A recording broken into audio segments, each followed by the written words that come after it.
Service doors that way. His finger jabbed the air, sharp, inches from her face. A ripple ran through the crowd. Conversations froze mid-sentence. Camera phones tilted up. The marble steps of the Capitol gleamed under the noon sun, but all eyes locked on one image. A black woman, in a tailored Navy suit, standing motionless as two officers tried to move her out of frame. The first officer barked again, louder this time, as if volume could erase her presence. "You don't belong up front. This is restricted."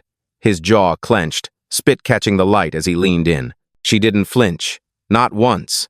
Her arms stayed folded, chin lifted.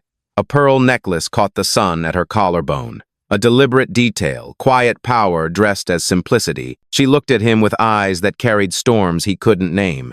And then, with a voice calm enough to cut through the chaos, she said, "Check my identity." Gasps scattered through the assembly. A woman in a pink dress whispered to her friend, "Who is she?" Someone else muttered, "Why's security pushing her like that?"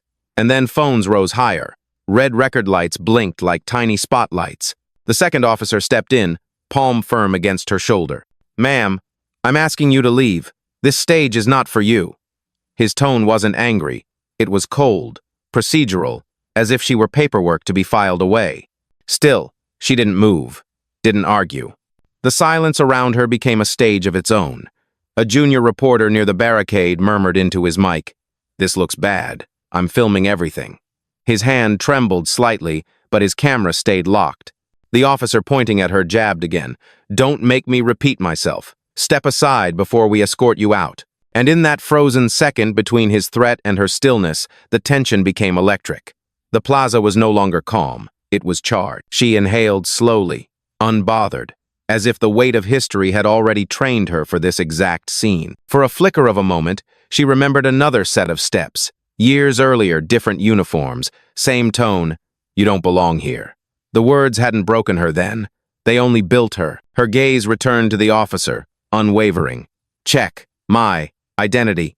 Each syllable struck like a gavel. "Before we continue, where are you watching from? Drop your city or country in the comments below. And if you believe in dignity and justice, hit like and subscribe. These stories spark change, and we're glad you're here." Now, back to her. Behind the officers, the banner flapped in the breeze. Police Benevolent Association. The irony was sharp enough to taste. Rows of suited guests shifted uncomfortably. Some clapped nervously, unsure what side of history they were standing on. And in the center of it all, she stood calm, unshaken, not yelling, not pleading, just waiting for the moment that would turn every finger pointed against her into applause aimed at her name. She hadn't planned on fanfare. No motorcade, no press team flanking her every step. Just one woman walking up the marble steps in a Navy suit, alone. That was intentional. To most eyes, she looked like a guest who had wandered too close to the rope line. No designer handbag, no security badge swinging from her neck, no entourage to clear a path. Just calm posture and measured steps that suggested she belonged, though no one else could see it yet. Her name was already printed in the program, buried on page 2, beneath the bold words, "Keynote Speaker Governor." But programs were folded away, clutched under arms, forgotten. What people noticed first was appearance. And on these steps, appearance was its own weapon. The officers saw a black woman standing where they thought she shouldn't. That was enough for them. She had seen that look before years back, at a hotel lobby in Charlotte when she was 16, waiting for her parents, dressed in Sunday best, still told to leave because this area is for guests only. The shame had settled deep, but not as defeat. It had hardened into resolve, and here it was again. Same tone, different uniforms. Around her, the plaza pulsed with unease. Rows of invited guests, police chiefs, city officials, donors in tailored suits shifted in their seats. Some avoided eye contact. Others stared openly, waiting to see if she would be dragged off. Phones lifted higher. What began as whispers was now a hum of commentary. "She doesn't look like a speaker. Maybe she slipped past security. Why isn't she moving?" Through it all, she stayed anchored. Not one step back, not one raised voice. Her silence wasn't weakness. It was strategy. Let them build their own case against themselves. Every order, every insult, every careless word, they were stacking the evidence without realizing it. The second officer leaned closer, voice lowered to what he thought was a professional tone. Ma'am, you can exit quietly now. We don't want a scene. She tilted her head, almost curious, and whispered back, "You already made one." The words weren't loud, but they sliced through the noise like steel. At the edge of the crowd, a young staffer in a navy blazer glanced at the program, eyes darting from the print to her face. Recognition flickered shock first, then hesitation. He opened his mouth, but no sound came. Not yet. In the front row, a woman clutched her pearls, whispering, "Why are they pushing her? This feels wrong." Her friend replied, "Because they don't know who she is." And still, she said nothing more. Arms folded, eyes fixed forward. The restraint wasn't passive, it was calculated. Because she knew, in moments, the same officers pushing her aside would hear her title ring across the plaza. For now, the silence was hers. And silence, when carried with dignity, can weigh more than any command shouted through a badge. The plaza grew restless. A ripple of impatience moved through the crowd as the lead officer stepped closer, boots heavy on stone. His radio crackled against his shoulder, but he ignored it, choosing instead to make his authority visible. "Last warning," he barked, his voice echoing through the speakers mounted on nearby poles. "Step away from the main entrance. This platform is reserved for official guests." The words hung sharp in the air, carrying an accusation more than a rule. He wasn't simply enforcing order, he was stripping her presence of legitimacy, like she was trespassing on ground that had been hers long before this day. The second officer shifted, adding fuel. "Ma'am, don't make this difficult. People are watching." His lips curled into something between a smirk and a warning. To him, her stillness was defiance, and defiance needed to be stamped out. From the seated rows, murmurs spread like fire. "She's just standing there." They could have asked her politely. "Why are they pushing this so hard?" But among the whispers were sharper voices too. "Rules are rules. If she doesn't belong, she doesn't belong." Phones angled higher. Every second stretched longer, every lens catching not just her stillness but their aggression. The lead officer jabbed his finger toward the service gate again, louder this time. "Back there. Now. This isn't optional." Her eyes didn't waver. She didn't even blink. The contrast was striking his red face and clenched jaw against her calm stillness, a silence that was heavier than any shouted command. The crowd felt it, a collective inhale, like the moment before a verdict is read. Then came the first insult, quiet enough to sound casual, sharp enough to cut. The second officer leaned in. "You're holding up real guests, don't embarrass yourself." Gasps fluttered across the front rows. The phrasing wasn't neutral. It dripped with the kind of dismissal that had echoed through boardrooms, hotels, banks' words meant to shrink her into silence. But silence was her weapon. She let the words linger, allowed the insult to circle the plaza, let witnesses decide for themselves what they had just heard. Near the barricade, a journalist muttered into his mic, "That's going to play back ugly on camera." His voice cracked slightly, not from fear, but from the weight of realizing history was unfolding in real time. The officer mistook her silence for weakness. "All right," he said, pulling at the cuffs on his belt. "If you won't move, we'll move you." The crowd shifted sharply. Gasps, whispers, even a few raised voices. "Wait, don't touch her," someone else shouted. "She's done nothing."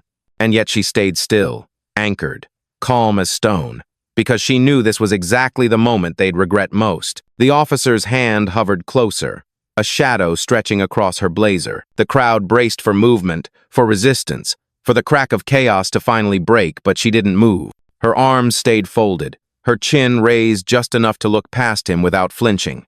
The kind of composure that makes silence louder than any protest. He repeated, slower this time, as if speaking to someone beneath him. "You're leaving now." She breathed in once, steady, and answered with a calm that felt surgical. "Check my identity." That was all. No raised pitch, no shaking anger. Just 4 words, clear and undeniable. The plaza reacted before the officer could. Gasps, murmurs. A woman in the front row leaned forward, whispering, "She asked for verification. Why won't they check?" A man beside her shook his head, muttering, "Because they've already decided who she is." The second officer scoffed, shifting his weight like a man rehearsing authority. "We don't need to run checks for bystanders. Don't make this worse." His smirk carried further than his words, caught on 6 phones raised in the air. But her silence pressed back. She didn't lunge, didn't plead. She simply let the moment grow heavier, as though daring them to keep digging their own hole. The first officer exhaled through clenched teeth, scanning the restless audience. "Don't test us. This isn't a debate." She tilted her head slightly, eyes fixed steady on his. Her voice dropped low, deliberate. "You made it one the moment you touched me." The weight of those words rippled through the rows like a current. A journalist near the press pit whispered into his mic, "That's going viral. Mark my words." The officers froze, unsure whether to escalate or retreat. Their training told them to enforce. But her composure, her refusal to match their aggression, was rewriting the script in real time. Every second of her stillness magnified their loss of control. The plaza wasn't watching their commands anymore. They were watching her restraint. A child's voice carried unexpectedly from somewhere in the crowd. "Why are they yelling at her?" The innocence of it sliced through the tension sharper than any adult protest. She didn't turn, didn't break focus.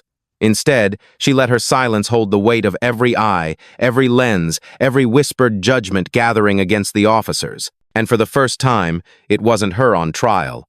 It was them. The first camera light blinked red, then another, then 5 more. What had begun as scattered whispers turned into the quiet hum of 100 lenses.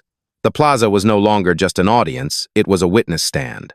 A young reporter, badge swinging from his lanyard, whispered into a handheld mic.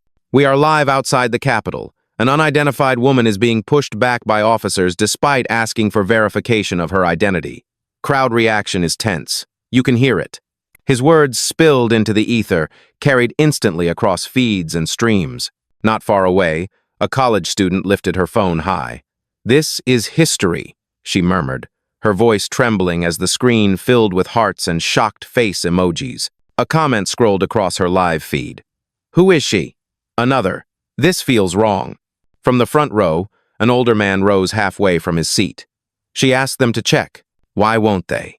His wife tugged at his sleeve nervously, whispering, "Sit down, Harold. You'll cause trouble." But Harold didn't sit. His voice carried across the rows. "They're making trouble for themselves." The lead officer stiffened, realizing the crowd wasn't silent anymore. He barked, "Phones down. This isn't a spectacle." But the command only multiplied the glow of red recording lights. The crowd knew the rule of moments like this. The more someone tries to hide it, the more the truth must be shown. A woman in sunglasses spoke loud enough for the row behind her. "Why is she being treated like a criminal? She hasn't done anything." Her neighbor, less sympathetic, muttered, "Maybe she's in the wrong place. Don't stir it up." That friction spread like sparks, half the crowd disgusted, the other half clinging to the comfort of excuses. But either way, they were talking, reacting, choosing sides. Closer to the steps, a teenager raised his phone above the barricade, voice shaking but firm. "I'm streaming this. People should see how they treat us." The woman on the steps finally turned her head, just slightly, her eyes catching his. "Calm, steady," she said. One line that carried louder than the officer's shouts. "We don't need more clips. We need the truth." It wasn't a plea, it was instruction. And it rippled. The teenager lowered his phone, still recording, but his voice steadier now. "Then say it. Let them hear you." The plaza hushed, waiting, but she didn't rush. She stood anchored, letting her silence stretch, until it became clear the weight of proof no longer rested on her. It rested on the men with badges, shouting at a woman who hadn't moved. And in that silence, the witnesses understood. They weren't just bystanders. They were evidence. The plaza stirred as a new figure pushed through the line of uniforms. A captain, broad shoulders, crisp cap, silver insignia glinting under the Sunday. His presence shifted the tension instantly. Authority had arrived, and he wanted everyone to know it. He stopped, just short of her, arms folded across his chest. His voice carried like a gavel slamming through the crowd. "This event is not for you. Step aside before you embarrass yourself further." No hesitation, no pretense of courtesy. The words were deliberate, meant to cut her down in front of hundreds. The lead officer relaxed slightly, emboldened now that his superior was present. The second officer smirked. And the crowd, well, the crowd gasped, because the insult wasn't hidden anymore. It was official. It was public. From the press pit, the young reporter whispered into his mic, "You heard that. The captain himself said she doesn't belong here. This is escalating fast." "Ooh." A woman in the second row shook her head, whispering fiercely, "She hasn't done a thing. Why won't they just check her name?" The captain took a step closer, lowering his voice so it landed like a threat. "You think standing still makes you powerful? You're wasting everyone's time. People like you always do. Gasps shot through the plaza. The phrase, people like you, echoed heavier than any order. Phones zoomed closer, capturing the sneer on his lips, the deliberate cruelty in his eyes. Still, she didn't flinch. Arms folded, chin high, silence intact. Her stillness made his words sound smaller, not sharper. The captain's jaw tightened. He motioned to his men. If she won't leave, remove her. The second officer grinned, already reaching forward, but before contact could be made, a voice rang out from the barricade. Wait! All eyes turned. It was Harold, the man who had stood earlier, voice shaking now but steady enough to matter. She asked you to check her identity. Why are you refusing? The captain barked back without missing a beat. Because she has none that matters here. The words landed like a slap. The crowd recoiled. Even those who had doubted her earlier exchanged uneasy looks. The woman in the sunglasses removed them, eyes blazing. That's not law, that's prejudice. But the captain wasn't done. He leaned in close, his voice sharpened to a knife's edge. You don't belong on these steps. Not today. Not ever. The silence that followed was different this time. He thought he had cemented his authority, but in truth, he had just exposed its rot. Every phone caught it. Every witness heard it. And she, still calm, still unshaken, stood in the eye of the storm, letting his words pile up like evidence on record. Because she knew, the heavier their cruelty, the sharper her reveal would strike. The captain's hand cut the air in a sharp gesture. Enough. Get her off these steps. Two officers moved at once, boots pounding against the stone, as if the weight of their footsteps could intimidate her into compliance. The crowd lurched forward in outrage, a chorus of gasps spilling across the plaza. The first officer reached out, his palm pressing against her arm. It was casual, almost careless, but the meaning was brutal. She was not a guest, not a leader, not even a person worth the courtesy of space. She was an obstacle to be pushed aside. Gasps turned to shouts. Don't touch her. She hasn't done anything. Check her name, why won't you check? Phones shook as hands trembled. Some captured the moment in silence. Others streamed it with captions blazing in real time. Officer lays hands on unidentified woman outside Capitol. The second officer joined, stepping in behind her. His voice carried loud, mocking. Move along, ma'am. You're blocking the stage. This is for real leaders. The phrase struck like shrapnel. Real leaders. The insult wasn't just about presence, it was about worth. And yet, she didn't resist, didn't raise her hands, didn't pull back. She anchored her feet to the stone, still and immovable. Her silence now had the weight of defiance, louder than any scream could have been. The captain mistook that silence for victory. Escort her through the service gate, he ordered. The crowd doesn't need a distraction. But the crowd roared back before his men could move her. Dozens of voices now, angry, insistent. Let her speak. This is wrong. She belongs here. From the barricade, the young reporter spoke louder into his mic, urgency crackling in his tone. They've put hands on her. Repeat, officers have physically tried to remove her, and the crowd is pushing back. The officer gripping her arm tightened his hold, muttering under his breath, Don't make this harder than it already is. Finally, she turned her head, eyes steady on him. Her voice was soft, but sharp enough to slice through the uproar. You already did. The words cut deeper than any shove. The officer's hand trembled, just enough for the cameras to catch it. For the first time, uncertainty spread not from her, but from them. Because now, it wasn't a woman standing alone against authority. It was authority on trial, witnessed by hundreds, recorded by thousands. The captain snapped again, louder, desperate. Remove her now! But the officers hesitated. The weight of her silence, the rising fury of the crowd, the glow of 100 cameras, it all pressed back heavier than their command. And there she stood, untouched at last. The center of the storm they had summoned themselves. The captain's command still echoed when she moved slowly, deliberately slipping one hand into her blazer pocket. Not in panic, not in surrender, in control. She pulled out a slim black phone, tapped the screen once, and lifted it to her ear. The plaza hushed, curious, the red lights of cameras glowing brighter than ever. Her voice was calm, surgical. It's happening. Activate protocol. On the other end, a woman's voice replied, crisp and unwavering. Confirmed, Governor. System is live. You'll have verification in 30 seconds. The word hit the air like thunder. Governor. Gasps erupted across the front rows. A ripple of disbelief spread back through the crowd, colliding with the stunned silence of the officers holding her arm. The second officer blinked, his smirk faltering for the first time. The captain scoffed, trying to swallow the word before it spread. A stunt. Anyone can fake a call. His voice cracked slightly, betraying the strain under his authority. But his denial couldn't compete with what happened next. The massive screen above the stage, meant to project opening remarks, flickered. A seal appeared. The state seal. And beneath it, scrolling in sharp white text, "Governor, verified." The plaza exploded. Cheers, gasps, applause tangled together in a storm of sound. Phones shook as live stream comments rolled like fire. "She is the governor. They tried to remove her? This is insane." The officer who still gripped her arm let go instantly, his hand falling like it had touched fire.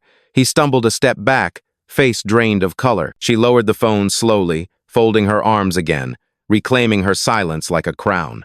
The power shift was seismic, an invisible earthquake shaking authority off its axis. The captain tried once more, though his voice no longer carried the same weight. "No, this doesn't prove anything. She's not..." But the screen cut him off. Live feed from the event organizers appeared, announcing, "Ladies and gentlemen, please welcome our keynote speaker, Governor." And her name rang out clear, amplified across the plaza, undeniable. The crowd erupted again, louder this time.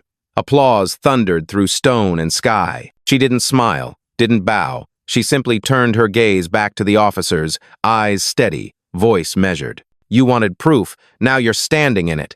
The words landed like a verdict. Cameras caught every syllable. The evidence was no longer theirs. It was hers. And for the first time all afternoon, it wasn't silence that weighed on the officers. It was shame. The sound of her name still echoed across the plaza when she stepped forward, one measured stride up the marble steps. The stage was hers now, though she hadn't even touched the podium. The captain froze, his mouth half open, words turning to dust in his throat. Behind him, the two officers shifted uneasily, as though the uniforms on their backs had suddenly grown too heavy. The crowd roared, not in chaos, but in revelation. Phones lifted higher, the red dots of recording lights glowing like a constellation, every angle locked on her. She unfolded her arms, letting her voice finally fill the plaza, calm, controlled, irrefutable. "I am not a guest. I am not an intruder. I am the governor of this state. And you have tried to remove me from my own event." The silence that followed was crushing. Even the birds circling above seemed to pause. Then, the eruption, gasps, cheers, shouts of disbelief. Some applauded wildly, others covered their mouths in shock. But all of them, every single witness felt the ground shift. The captain staggered back a step. His eyes darted toward the press pit, then to the giant screen, then back to her. The authority in his stance evaporated. His lips moved, but no sound came out. One of the officers muttered under his breath, "Governor, oh God." He dropped his gaze to the stone at his feet, as though hoping the ground would swallow him. From the barricade, the young reporter's voice cracked with urgency. "It's confirmed. She's the governor. The officers attempted to remove her before the announcement. This is going to explode online." The crowd knew it too. A woman in pearls shouted, "Shame on you!" Others raised their voices in chorus. "Respect her. She belongs here. Governor, we're with you." Even those who had doubted her minutes earlier now found themselves clapping, as though trying to erase their hesitation with noise. She didn't bask in it, didn't smile or wave. She let the reaction roll around her like thunder, unshaken. Her gaze remained fixed on the captain, who had turned pale as stone. "You wanted to erase me," she said, voice even deliberate. But the truth has a way of revealing itself louder than commands, louder than uniforms, louder than fear. The captain tried to speak, but the crowd drowned him out. Boos and jeers rained down. Someone shouted, "Resign!" Another, "Apologize to her!" His authority was gone, stripped bare under the weight of his own prejudice. And she still composed, still steady stood, taller than ever. Because in that moment, the plaza didn't see an intruder. They saw what she had always been. A leader, a governor, the rightful voice of the stage. The trial was over. The verdict had been delivered. And it wasn't hers to carry, it was theirs. The plaza shifted from tension to spectacle in an instant. The reveal had landed, and now the weight of it pressed down on everyone who had doubted her. The captain's face drained of color. His lips moved silently, grasping for words that refused to form.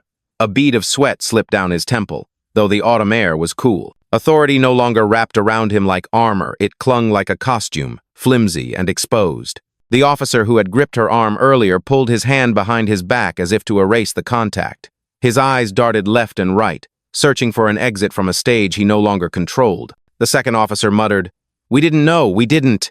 But the microphones of nearby phones captured every stammer. Excuses don't erase evidence. The crowd, once divided, was now united in uproar. Applause thundered, drowning out any attempt at denial. Some guests stood from their seats, clapping with both hands raised. Others shouted in outrage not at her, but at the men who had humiliated themselves under the banner of authority. Unbelievable. She's the governor. On her own stage, cameras flashed like lightning, a storm of documentation ensuring no one would forget. Live streams ballooned, comments racing faster than the feeds could catch up. Captain just tried to push the governor off her own event? This video is insane, share it everywhere. The journalists scrambled for position, shoving microphones toward the barricade. One reporter barked into his mic, "This is breaking." Officers attempted to remove the state's governor minutes before she was announced on stage. His producer's voice crackled in his earpiece. "We're cutting live, stay with it." Every lens, every voice, every gasp pointed in the same direction, toward her, and she, still calm, still silent, stood at the center, as if the chaos were a crown placed deliberately on her head. The captain tried once more to salvage his crumbling dignity. This was a misunderstanding," he stammered, his voice cracking. "Procedural."